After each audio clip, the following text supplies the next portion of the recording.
Welcome to the Artist Lounge with me, Wyatt, podcast where I talk to the people in the industry of entertainment. Today we have none other than Chris Jericho. Today we have Chris Jericho, wrestler, author, podcaster, musician, husband, father. Right now we have Spotlight, which is out on radio now, streaming on all platforms. And I guess I'll just get right into it. Something I'm curious about: how the heck did you get guitar lessons from the Crash Test Dummies, or the guy from the Crash Test Dummies? Like, how did that come about? So Brad Roberts is his name, Mm. and he's from Winnipeg, where I'm from. And when I was a kid, lessons at this place called Kent's Music, which was right down the street from my house. And my guitar teacher was Brad. And this is like, gosh, 1980, so really long time ago. And Brad used to teach me, like, you'd have like Irish Washerwoman or Three Blind Mice or that sort of stuff in your guitar book. And Brad would be like, "You don't want to learn this crap, do you?" I'd be like, "No." It's like, "What do you want to learn?" "I want to learn how to play, heavy metal." So he taught me how to play Photograph and Paranoid and Start Me Up. And he was always kind of the rock guy. And so lo and behold, a few years later, probably 1987 or 88, started hearing about the Crash Test Dummies. And that's an interesting name. And hearing about Brad Roberts. And then when I saw a picture of them, I was like, "Oh my gosh, that's Brad Roberts. It's the same guy." So yes, he was a student of mine, but he's very crotchety whenever somebody brings up the fact that Chris Jericho used to be his guitar student. He gets really mad. I had a lot of guitar students. Like, for some reason, he doesn't like the fact that he taught me how to play guitar, but he did. So there you go. You never know. It's like, maybe he wants to be known for playing for everybody. You never know. If I come across him, maybe he's too much of a true artist to have taught a wrestler how to play guitar, or whatever the deal is. But yeah, he did teach me how to play guitar. And Johnny Zazula, right? He's the one who, am I saying that right? Because I always have a habit of saying names improperly. Yeah. Johnny Z. Yeah, right. So Johnny Z was the founder of Megaforce Records, and his major claim to fame is he signed Metallica and Anthrax and Raven and all these kind of big bands, but Metallica was the one that started on Megaforce Records. And the last band that he ever signed to Megaforce Records was Fozzy. So we have that, kind of in our pantheon of history, is that Metallica and Fozzy were signed by the same guy and started out on the same record label, which was called Megaforce.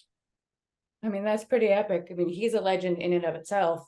So legendary guy. Yeah, he just passed away a few years ago, but he was always very proud that he gave us our first shot, and he was a good dude. But he did give us a shot. Absolutely. I was able to thank him before he passed away for that, and it was pretty cool.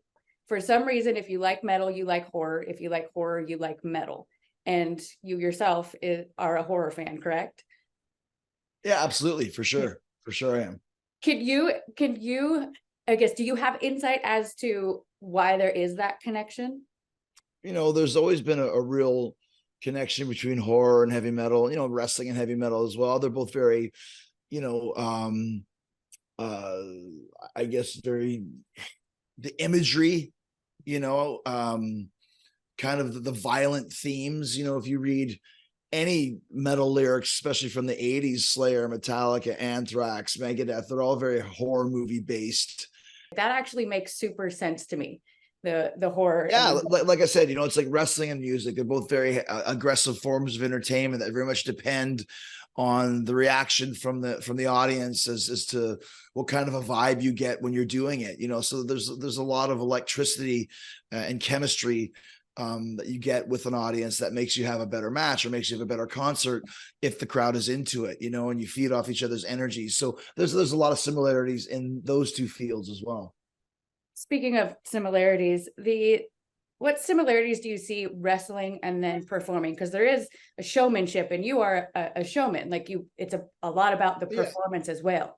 Wrestling is performing. I mean, that's all that it is. You know what I mean? It's just as much performing as being the front man of a rock and roll band. You want to own the crowd, and you want to be the party host for the crowd and make sure that they have a great time and make sure that there's a lot of energy and never a dull moment or any dead air. So I think anytime you're in front of a live audience, whether it's wrestling or music, or if you're a stand-up comedian, or if you're doing a stage play. You want to engage the crowd. And if you can do that, if you can make the crowd and the fans excited about what you're doing and really connect with them on that level, they'll always come to see you play. It's really a matter of like, the more you do it, don't you think? Like, just never stop moving, never stop doing what you do, and keep going after that feeling. Just consistently getting people to listen, and just never stop doing what you love, essentially. And then you're going to pull people in. Well, yeah. And then that's exactly right. It's all very much, committing to what you're doing and making sure that people know it's the real deal. You're essentially a serial entrepreneur. And there's showmanship, but there's authenticity to what you do. I think it stems from, maybe if I was looking on the outside, there's the drive, wanting to do it and doing it for the right reasons. And the authenticity comes across, I think, in everything that you do. Especially, I think podcasting kind of looks like, or sounds like, it comes naturally to you as a host, which also makes me think you and your family would put on great parties and be great hosts. Yeah, exactly. I want to know why you're afraid of balloons. So if you're like your dad, I read about your dad as well. And your dad obviously is an athlete. And what traits, characteristics do you think were passed on to you that you took and made your own? And then also, what traits and characteristics do you hope that your kids have picked up on? I think just follow your dreams. You know what I mean? I mean, that's what my dad essentially did. And playing pro hockey since he was like 17 or 18, playing in the NHL for 10 years on top of that, there was never any resistance to me wanting to do different things. And he was always very supportive of that because, I'm sure when a kid says, I want to be a pro hockey player, that wasn't really much of an option, especially back in the 60s when there was only 6 teams that you could play on, but he did it, he did it at the highest of levels and was a great player. And I think that's kind of what I would want to impart to my kids is like, if you want to do something, go make it happen because I did it and your grandfather did it. That doesn't mean you have to be in entertainment or have to be a pro athlete. If you want to be, a marine biologist, then go do it. Do whatever you want. Just give 1,000%. Work your ass off and make it happen. And other than that, that's the only rules that I have.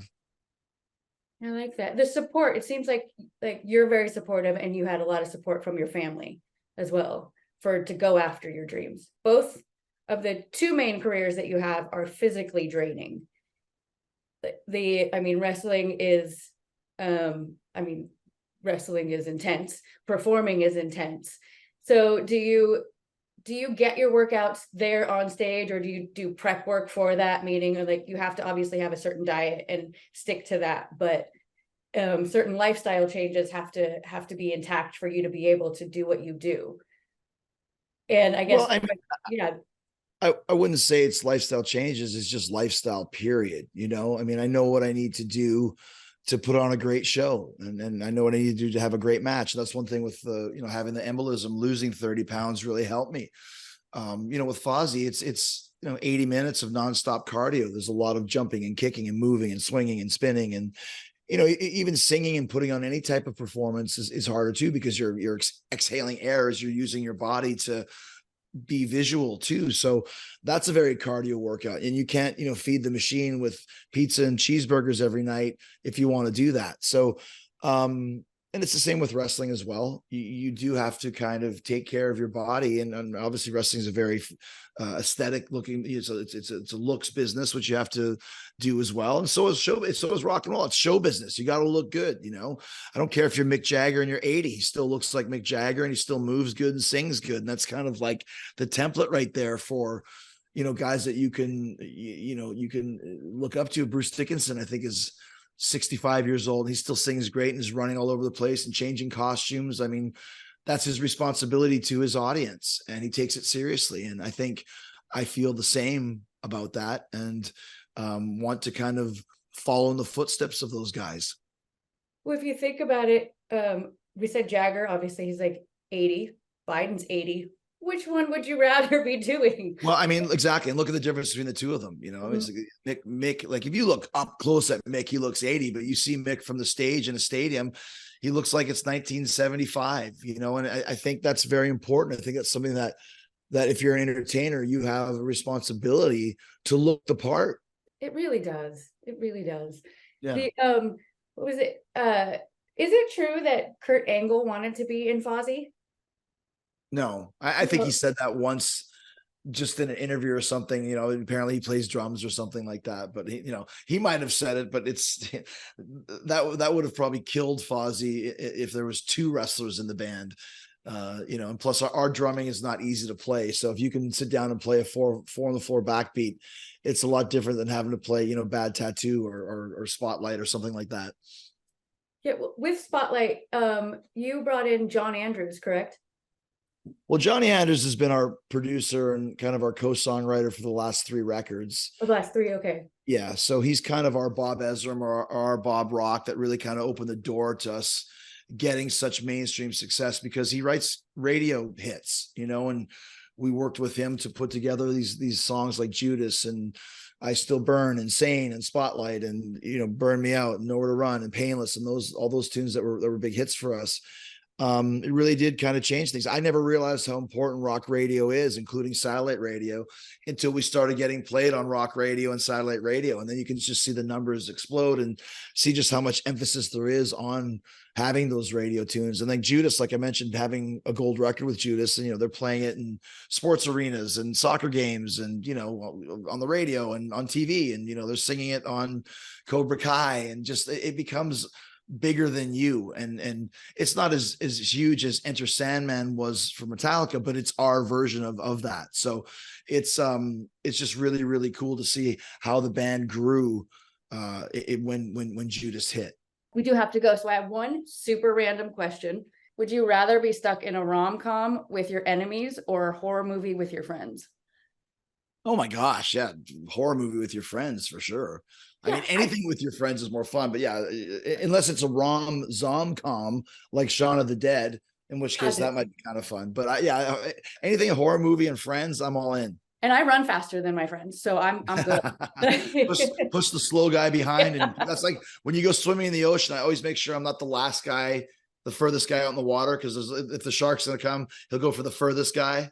So I always make sure there's at least one guy ahead of me in the ocean.